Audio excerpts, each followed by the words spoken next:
주기도문 하겠습니다. 하늘에 계신 우리 아버지여, 이름이 거룩히 여김을 받으시오며 나라의 임하옵시며 뜻이 하늘에서 이루어진 것 같이 땅에서도 이루어지이다. 오늘 우리에게 일용할 양식을 주옵시고 우리가 우리에게 죄 지은 자를 사하여 준 것 같이 우리의 죄를 사하여 주옵시고 우리를 시험에 들게 하지 마옵시며 다만 악에서 구하옵소서. 나라와 권세와 영광이 아버지께 영원히 싸움나이다. 아멘. 찬송가 70장 피난처 있으니 찬양 드리겠습니다.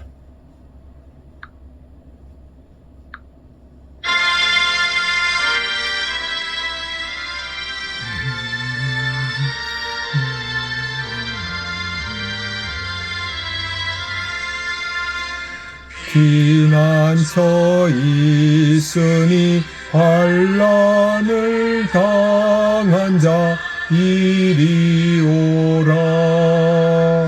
땅들이 변하고 물결이 일어나 산 위에 넘치네 두렵지 않네.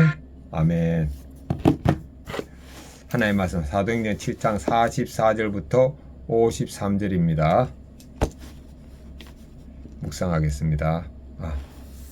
일단 하나님의 말씀 읽겠습니다. 광야에서 우리 조상들에게 정모의 장막이 있었으니 이것은 모세에게 말씀하신 이가 명하사 그가 본 양식대로 만들게 하신 것이라. 우리 조상들이 그것을 받아 하나님이 그들 앞에서 쫓아내신 이방인의 땅을 점령할 때 여호수아와 함께 가지고 들어가서 다윗 때까지 이르니라. 다윗이 하나님의 앞에서 은혜를 받아 야곱의 집을 위하여 하나님의 처소를 준비하게 하여 달라고 하더니 솔로몬이 그를 위하여 집을 지었느니라. 지극히 높으신 이는 손으로 지은 곳에 계시지 아니하시나니 선지자가 말한 바 주님께서 이르시되 하늘은 나의 보좌요 땅은 나의 발등상이니 너희가 나를 위하여 무슨 집을 짓겠으며 나의 안식할 처소가 어디냐. 이 모든 것이 다 내 손으로 지은 것이 아니냐 한가 같으니라. 목이 곱고 마음과 귀에 할례를 받지 못한 사람들아, 너희도 너희 조상과 같이 항상 성령님을 거스르는도다. 너희 조상들이 선지자들 중에 누구를 박해하지 아니하였느냐. 의인이 오시리라 예고한 자들을 그들이 죽였고 이제 너희는 그 의인을 잡아준 자요 살인한 자가 되나니 너희는 천사가 전한 율법을 받고도 지키지 아니하였도다 하니라. 아멘. 묵상하겠습니다. 44절부터 47절까지 보면은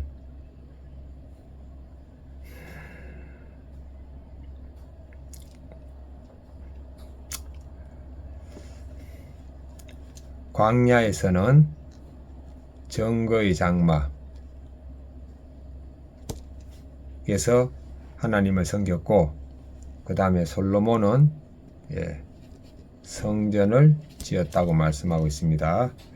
48절부터 50절은 지극히 높으신 하나님은 사람이 지은 곳에 계시지 않는다고 말씀했습니다. 그 다음에 51절부터 53절은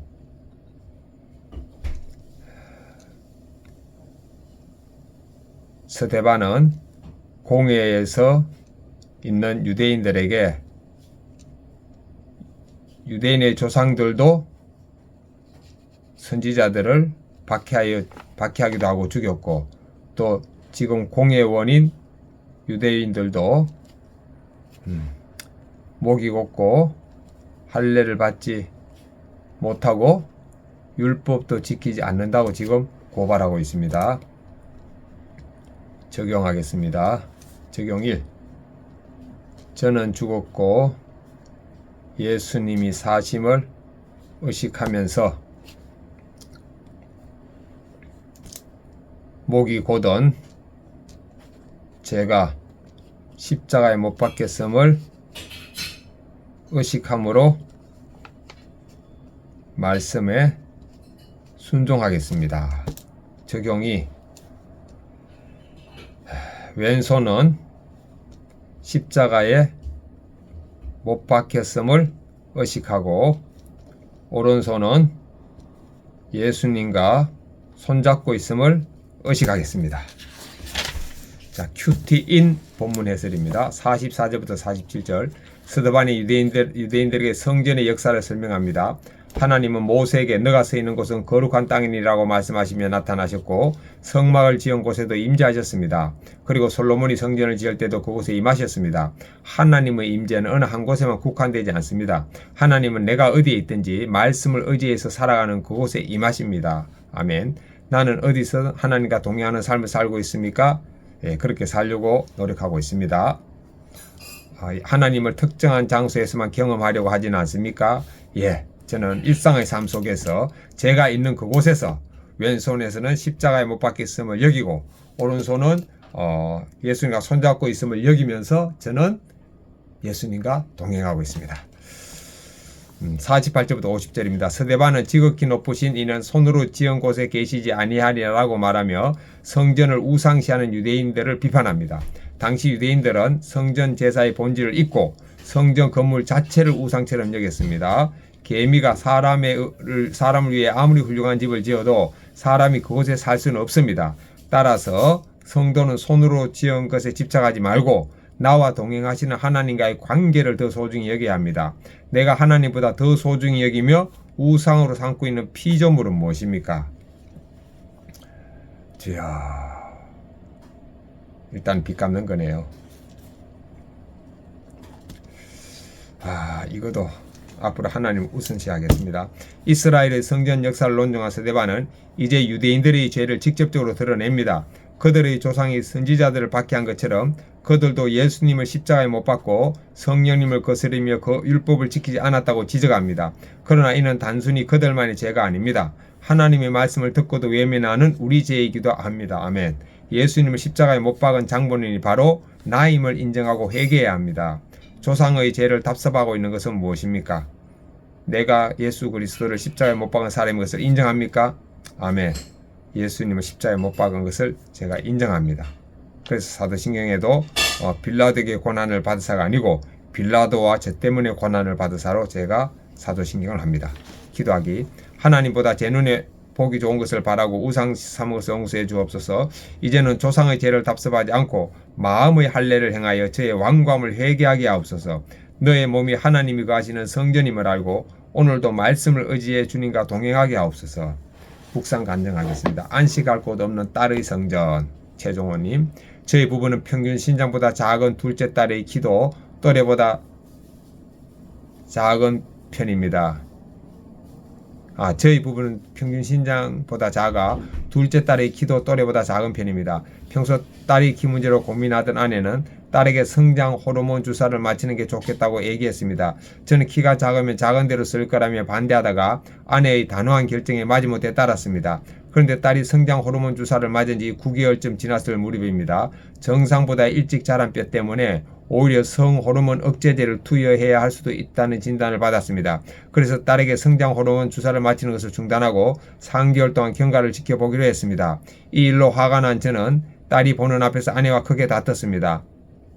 아내는 아이의 성장을 위한 진료는 교회 공동체에 묶여 결정한 일이라 항변했습니다. 하지만 저는 제 의견이 무시당한 일과 답답한 마음이 한꺼번에 올라와 화를 주체하지 못했습니다. 사실 제게는 아내와 내가 내린 결정이 딸에게 안 좋은 영향을 미치면 어떡하나라는 걱정이 있었습니다.